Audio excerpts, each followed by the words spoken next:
All recoveries are associated with recoveries in housing. Every one of them except the Great Recession, this last one.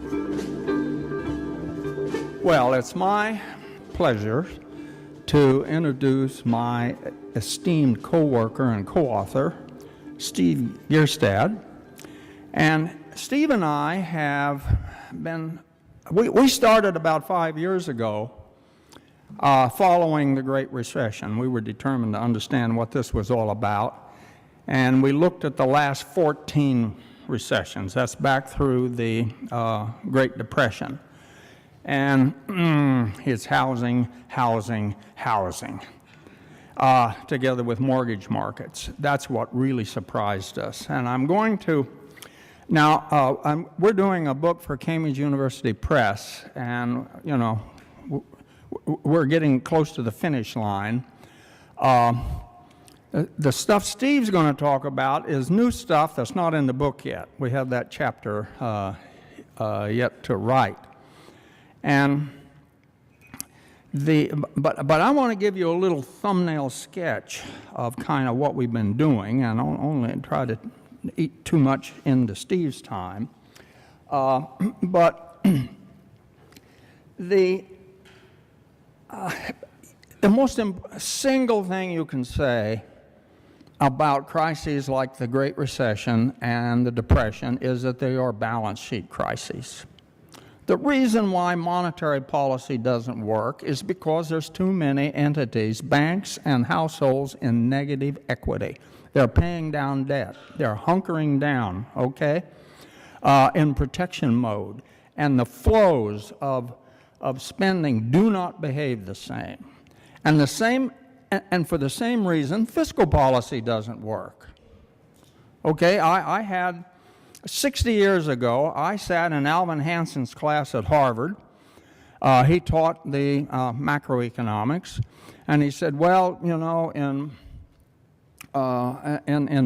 bad depressions, monetary policy doesn't work. You have to use fiscal policy, and the proof that that works was that the increase in government spending in 1940-41 finally brought us out of the Depression.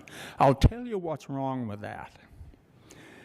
In 1940, we had had 10 years of balance sheet repair.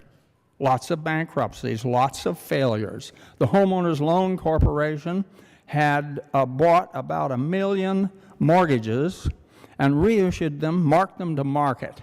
Okay, so by 1940, the balance sheets were in pretty good shape. Then things start to work. Okay, if I were to show you just one slide about what Steve and I have been up to, it would be this. This is the last 14 recessions, and shown in shadow are each of the recessions.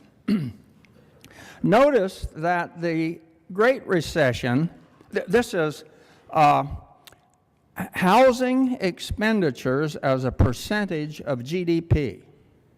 This is the most volatile component in the national income accounts, housing.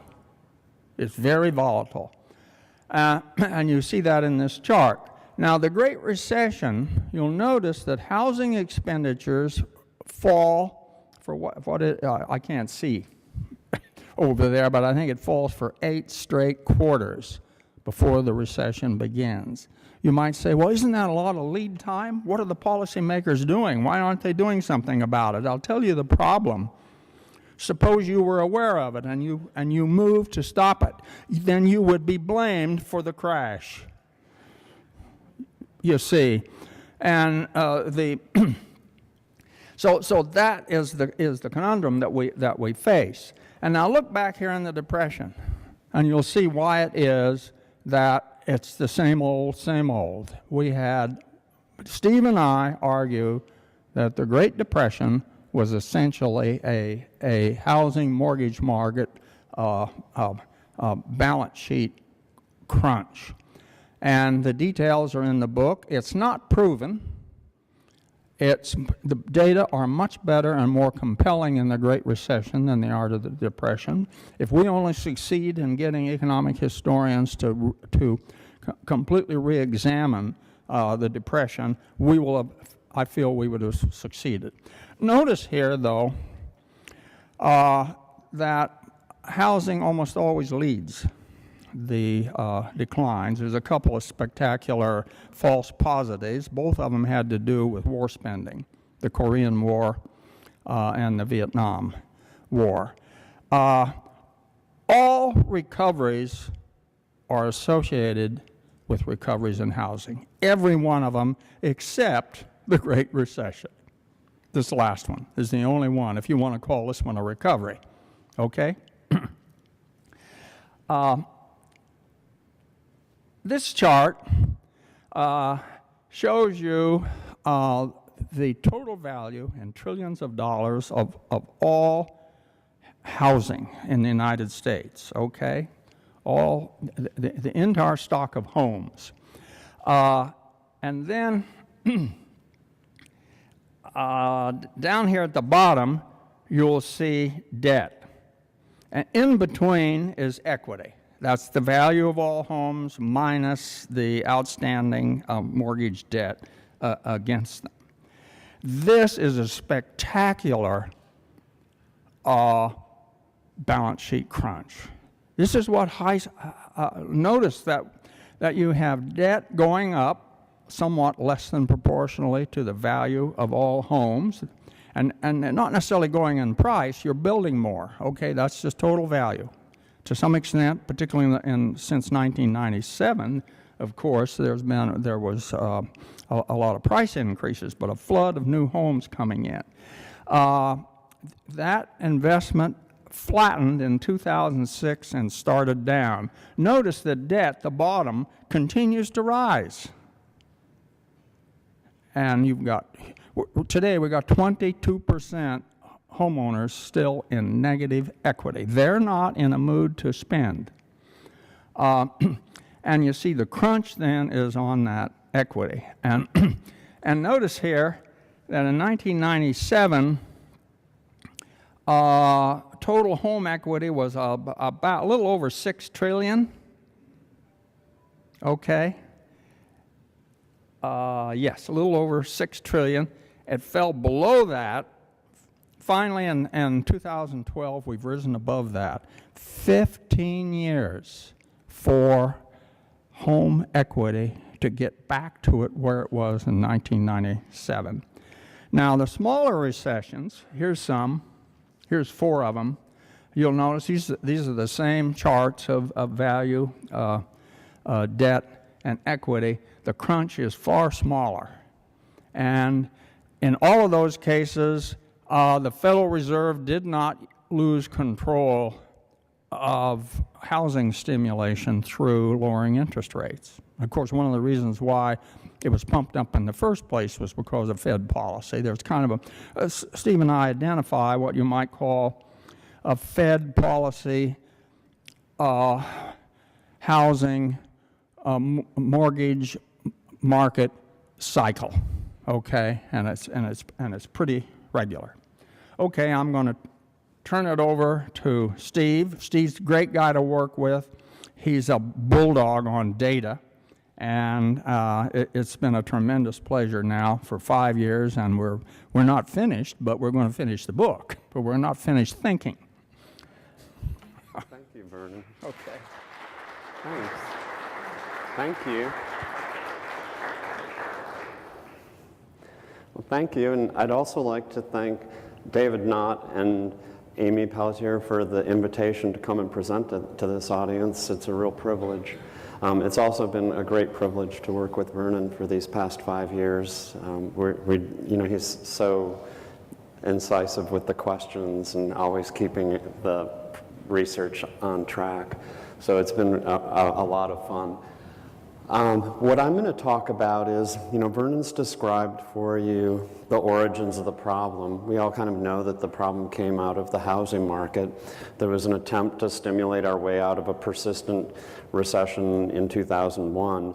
It was a shallow one, but it was very difficult to get especially business investment going. So the Fed thought that they would try to stimulate the housing, well, they would keep interest rates very low, try to stimulate the housing market and get things going again. And that attempt went awry. And we wanted to understand, what has happened in other countries that have faced similar circumstances.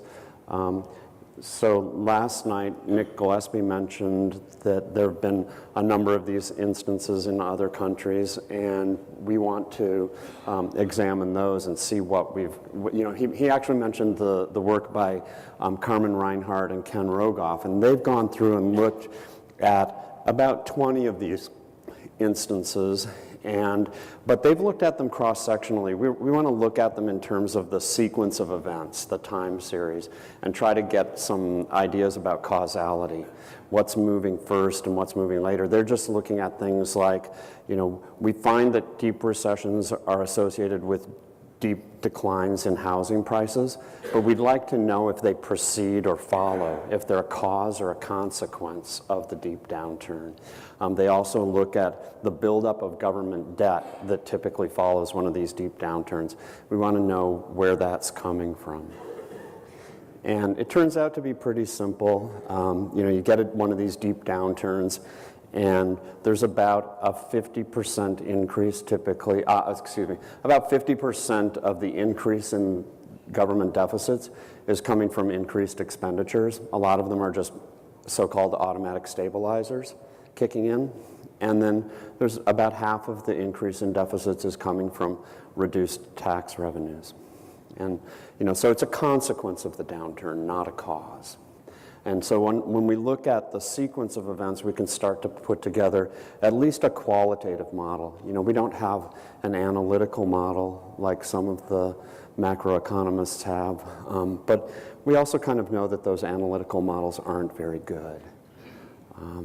There was a fellow from the Minneapolis Fed who was asked to testify before Congress about why they couldn't foresee the recession coming, and he said that the models aren't very good at predicting rare events. His colleague had just a couple years earlier, published a book called The Great Depressions of the 20th Century. So I just noticed, or just realized a few weeks ago that he had just kind of thrown his colleague under the bus right in front of Congress. So what I want to do is look at some of these episodes and compare two different approaches. So one approach is, spearheaded, especially, I think the most visible proponent of this would probably be Paul Krugman and perhaps Larry Summers. And Nick had some quotes from both of them yesterday. So Larry said that if the government borrows a lot, that's going to help their credit, not hurt it. Maybe, but it's certainly, I don't think there's any evidence that it's going to help the economy. And that's kind of what we're interested in. So here's a chart of real GDP in Japan over the past 36 years. Okay. The blue line in the middle is their GDP. It's on the left axis. I've kind of intermingled revenue and expenditures with a right axis scale and their GDP on the left axis scale. And I think that's I've done that because you can see that there are really kind of three periods. There's a period of very strong growth from 76 to 90. And that period actually, extended back in the past into the late 50s. They had a very, very strong growth for about 30 years, and maybe 35. And then they had an asset market bubble collapse in the equities market. So the Nikkei index peaked in December of 1989 at about just under 40,000, and the last time I looked, it was still under 10,000. Okay, so their equities market is worth about a fourth what it was worth now 20 years ago. So soon they'll have to rename this episode, from the lost decade to the lost quarter century or something like that. And then there's a middle period following the crash of the equities market. Actually, the real estate market collapsed too. And their real estate market collapse has been in some ways much worse than ours. The last time that I looked, they had 17 consecutive years of declines in inflation-adjusted values of homes, of residential structures. So that's a really significant decline. But they were basically trying to patch over all the problems for about 6 years, and then they lost control of it in '97. And in '97, they began an even more aggressive, they essentially doubled down on this program of trying to increase government expenditures and reduce taxation. So I think that, one thing there are a couple of things that this shows pretty clearly. I think it's just very difficult for Paul Krugman and for Larry Summers to sustain their argument that you can spend your way out of these problems. Another thing that I think it shows is that deficit spending is probably quite harmful, and in conjunction with some other evidence that I'll show you from countries that have recovered sharply, I think there's even a stronger case that deficit spending doesn't help. Okay, so this is the Democratic program up here. Let's increase expenditures. And here's the Republican program. Let's decrease taxes and stimulate the economy that way. And I think that there is evidence that it doesn't work, and there's a fairly simple reason that it doesn't work, which I'll be coming to later when we see what does work, or what has worked in the past in some other countries. So I'm going to just now turn to some countries that have had similar crises and that have recovered. There's quite a bit of information on this chart, but there's a fairly simple interpretation of it. We've just referenced everything to the first quarter or to the peak of their economic cycle, which in this case was in the first quarter of 1990. And then all the numbers on these series are how different sectors that were performing, or what the percentage change was for that sector from that start of the recession. Okay, so for example, investment this is fixed investment, so this would be residential structures and firms' investments in plants and equipment, and that was about 35% lower 4 years before the recession started. And it peaked just before the recession and then collapsed. And it collapsed so that at the bottom of the recession, total fixed investment was about half what it had been. Okay, so that's a very substantial collapse in fixed investment, and that's what we've seen in all of these serious episodes. That we've seen that the total collapse in fixed investment, so this is residential structures, office buildings, firms' new plants, and maybe manufacturing equipment that goes into those plants, those can actually quantitatively account for almost the entire downturn. And that this is consistent across recessions, across these very deep recession instances. And further evidence of that is that here's this blue line is consumption of non-durable goods and services. And that's pretty close to flat. In the United States, that accounts for 60% of GDP. Okay, so, and in Finland, it was about 50, I think just slightly over 50% of GDP. So you've got a big part of GDP that's not moving at all, and something else has to be, the causal factor, or at least the part of the economy that's declining rapidly. And I'm going to just skip forward a slide and say a little bit more about this investment collapse. It's very similar in its origin to the United States. So here's the price of residential structures in Helsinki, and also in Finland in general. So the Helsinki one is the black one on top, and Finland in general is below. They're both indexed so that they're 100 in 1970. And you can see that even by the time that the recession started in Finland, house prices in Helsinki had dropped from an index of about 204 down to something like 174. So about a 14% decline in housing prices before the economic cycle peaked. So that's consistent with, people taking out loans on an asset, finding that that asset is no longer performing well and retrenching. And now the whole sector itself is going to decline rapidly. The construction of new homes and the construction of other fixed investments is going to decline. And that was, we know that that was true in the US, it was true in Finland, and I've got data that shows that it's true in almost all of these countries that we've examined that have had these serious downturns.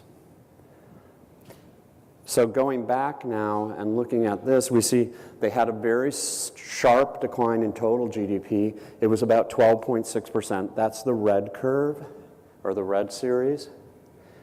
And their government deficits got very large. They ran into problems in their fiscal sector. They didn't have the depth of credit availability that the United States has or that Japan has.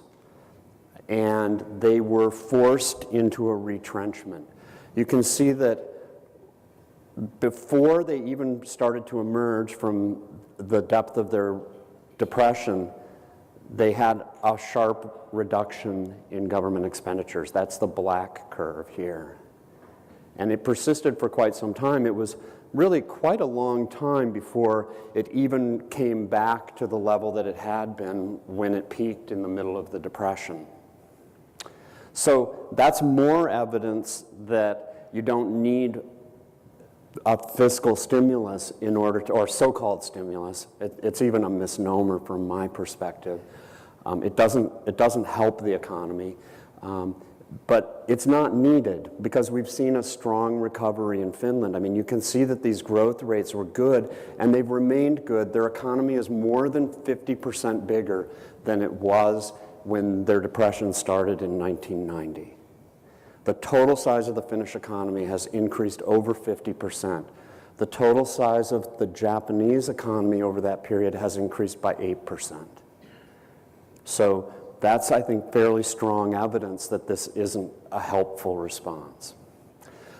What is helpful is that they had a sharp depreciation of their currency. And so what I'm going to turn to now really, I'll show you some other countries, and it reinforces the evidence that I've already shown you. But what I'm going to turn to now is what does help with repair in one of these balance sheet recessions. What is repairing the balance sheets? And that too is fairly simple. I think, part of the, I don't know what you call it, but the Reason's description is free minds and free markets. We should expect the free market to repair these problems in some way. We believe that they should, and in fact they do, and in a very particular way. If households are saturated in debt, if there's no room for new investment in fixed structures, plants and equipment, houses and office buildings and so forth, that market's saturated, and the consumption spending of households can't increase a lot because people don't have the income to do that with. There's only really one place that the recovery can come from, and that's going to be the export sector. And it makes perfect sense because part of the problem with the fixed investment sector was that there was capital flowing in from the rest of the world. It was being used to provide loans that were bidding up the price of new structures and existing structures. And that's evidenced by this blue line down here. This is the current account deficit. It's really the same, it's essentially the same as the trade deficit, with the modification that it also includes income flows on current debts and assets in the rest of the world. But you can think of it as being approximately equal to the trade deficit. And that was about 6% of GDP in Finland for a fairly long period of time. In the US, it reached just a shade under 6% in 2006, when we took in almost $800 billion from the rest of the world. And we were using that to bid up the prices of houses, and they were, the mortgages on those houses were then bundled into mortgage securities and shipped off to the rest of the world.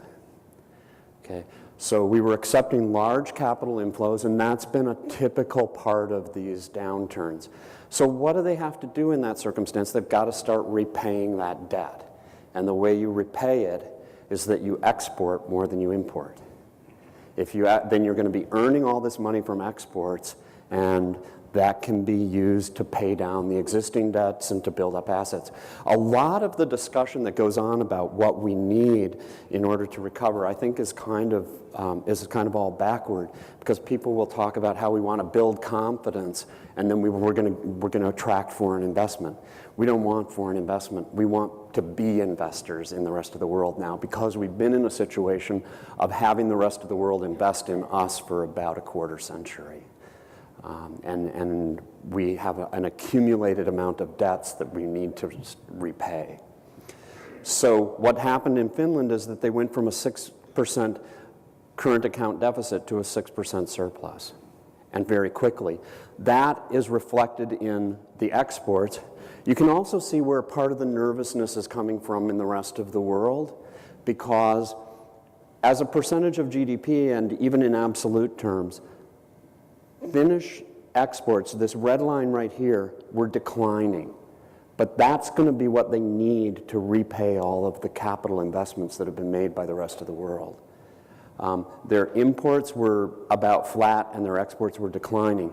When their currency depreciated after the financial crisis, they quickly went into a position of very substantial trade surpluses and got export earnings. So when the rest of the world says, we can't give you any more capital, we don't have faith in your ability to repay this, they make their own. They export more than they import, and they're suddenly generating the capital that they need.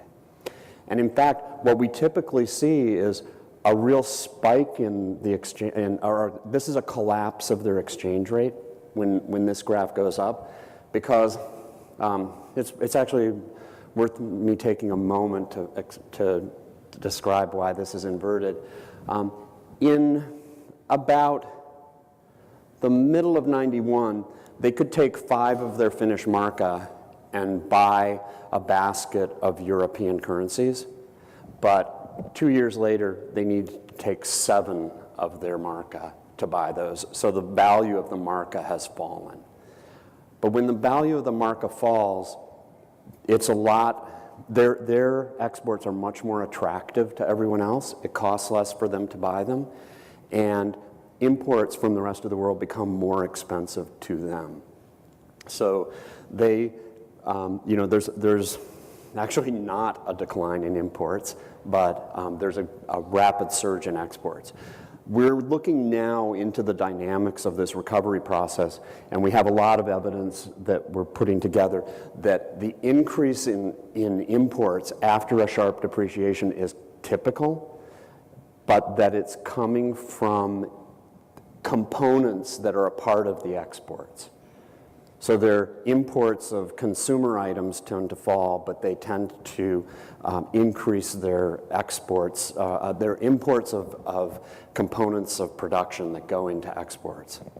That's also important in terms of trade policy. The last thing you want to do in response to one of these events is to, add to tariffs or do anything that's going to obstruct that process of internationalization of production. And in terms of I think that covers the basics of the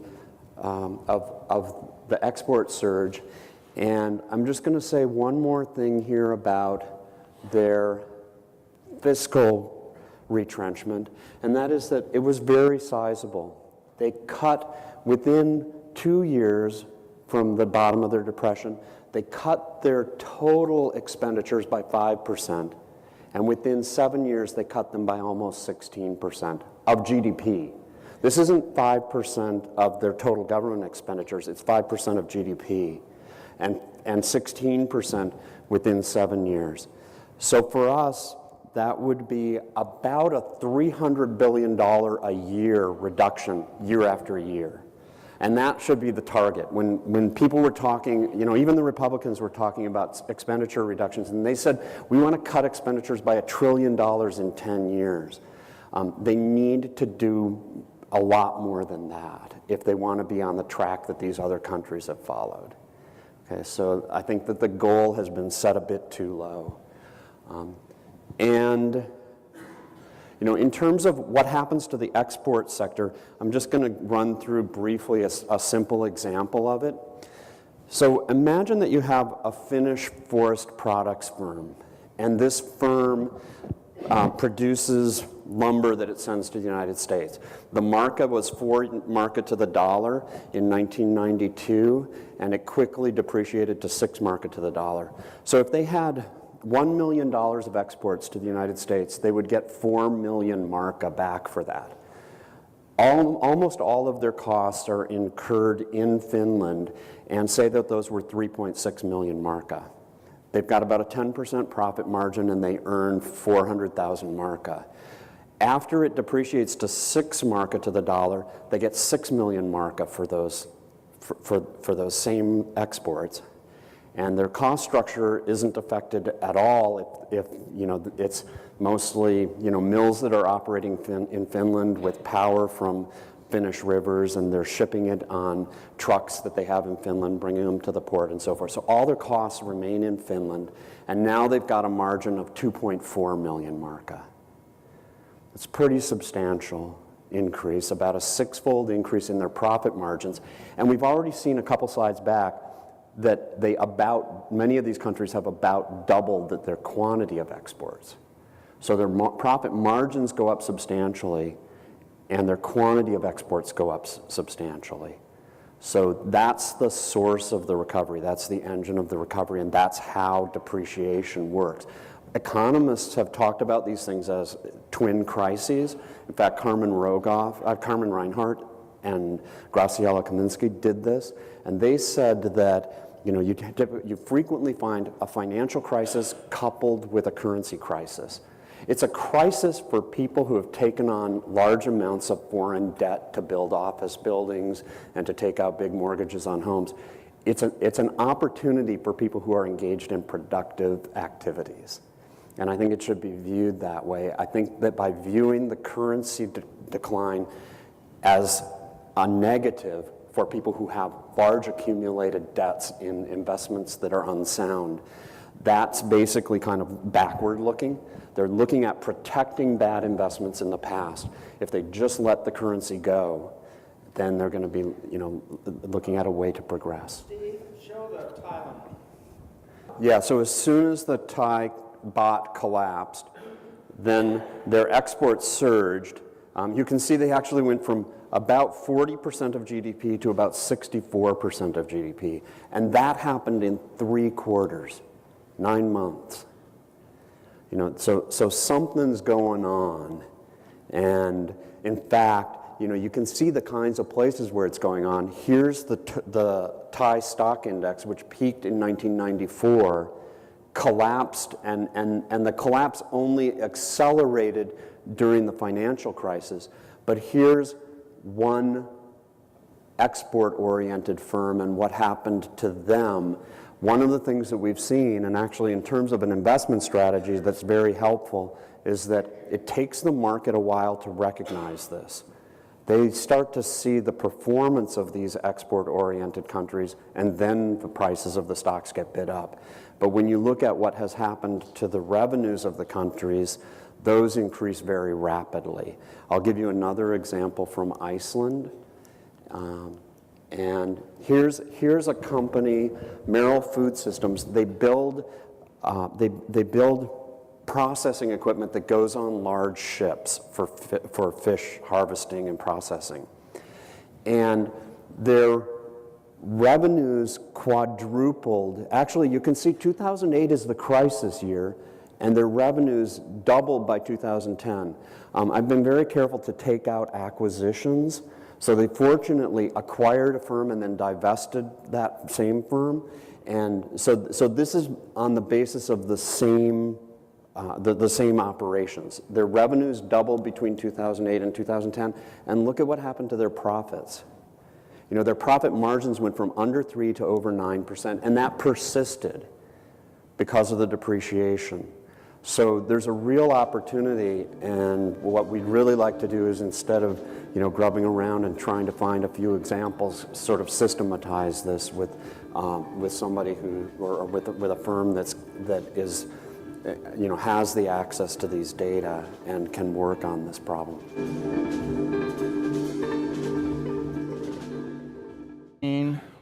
Recessions, and shown in shadow are each of the recessions.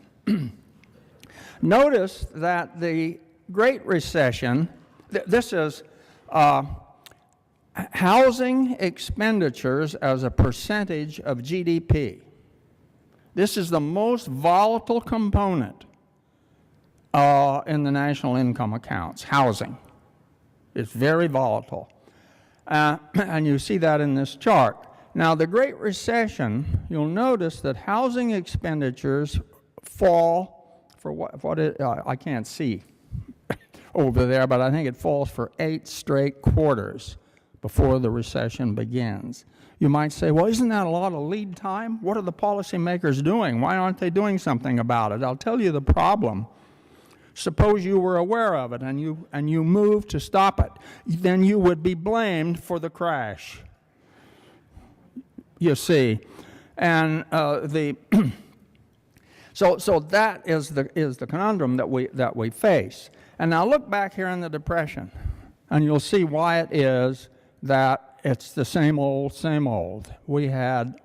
Steve and I argue that the Great Depression was essentially a housing mortgage market balance sheet crunch. And the details are in the book. It's not proven. The data are much better and more compelling in the Great Recession than they are to the Depression. If we only succeed in getting economic historians to completely re-examine the Depression, I feel we would have succeeded. Notice here, though, that housing almost always leads the declines. There's a couple of spectacular false positives. Both of them had to do with war spending, the Korean War. 60 years ago, I sat in Alvin Hansen's class at Harvard. He taught the macroeconomics, and he said, well, you know, in bad depressions, monetary policy doesn't work. You have to use fiscal policy, and the proof that works was that the increase in government spending in 1940-41 finally brought us out of the Depression. I'll tell you what's wrong with that. In 1940, we had 10 years of balance sheet repair. Lots of bankruptcies, lots of failures. The Homeowners Loan Corporation had bought about 1 million mortgages and reissued them, marked them to market. Okay, so by 1940, the balance sheets were in pretty good shape. Then things start to work. Okay, if I were to show you just one slide about what Steve and I have been up to, it would be this. This is the last 14. All recoveries are associated with recoveries in housing. Every one of them except the Great Recession, this last one. Well, it's my pleasure to introduce my esteemed co-worker and co-author, Steve Gjerstad. And Steve and I have been, we started about 5 years ago following the Great Recession. We were determined to understand what this was all about, and we looked at the last 14 recessions. That's back through the Great Depression. And it's housing, together with mortgage markets. That's what really surprised us. And I'm going to, now, we're doing a book for Cambridge University Press, and, you know, we're getting close to the finish line. The stuff Steve's going to talk about is new stuff that's not in the book yet. We have that chapter yet to write. And but I want to give you a little thumbnail sketch of kind of what we've been doing, and I'll only try to eat too much into Steve's time. But the most single thing you can say about crises like the Great Recession and the Depression is that they are balance sheet crises. The reason why monetary policy doesn't work is because there's too many entities, banks and households, in negative equity. They're paying down debt. They're hunkering down, okay, in protection mode. And the flows of spending do not behave the same. And for the same reason, fiscal policy doesn't work. Okay, I had